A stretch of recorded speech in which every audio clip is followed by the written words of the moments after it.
తన భార్యను ఐఏఎస్ చేయడము తన జీవిత లక్ష్యం. హైదరాబాద్ నగరంలో ఒక సాధారణ బిజినెస్ మ్యాన్ అనిల్ కుమార్ తన భార్యను ఐఏఎస్ అధికారిగా చూడాలని పగలు బిజినెస్, రాత్రి చదువులు అలా రోజులు గడిచాయి. ఆమె కష్టానికి, అతని త్యాగానికి చివరి ఫలితం వచ్చింది. ఆమె ఐఏఎస్ పాస్ అయ్యింది. ఢిల్లీలో పోస్టింగ్ వచ్చింది. ఒకరోజు తన భార్య నుంచి ఫోన్, నా పోస్టింగ్ రోజు తప్పకుండా రావాలని పిలుపు. ఆ మాట వినగానే బిజినెస్ పనులు పక్కన పెట్టినటువంటి తన భర్త అనిల్ కుమార్ వెంటనే విమానం ఎక్కాడు.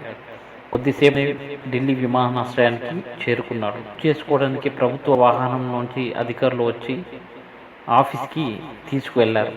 అక్కడ ఐఏఎస్ హోదాలో తన భార్యను చూసిన క్షణం ఆమె పరుగెత్తుకుంటూ వచ్చి, ఈ గెలుపంతా నీదే అని చెప్పింది. అక్కడున్న వాళ్ళంతా కన్నీళ్ల పర్యంతమై చప్పట్లు కొట్టారు. ఇది ఒక భర్త కళ, ఒక భార్య విజయం. ఇదే నిజమైన ప్రేమ కథ.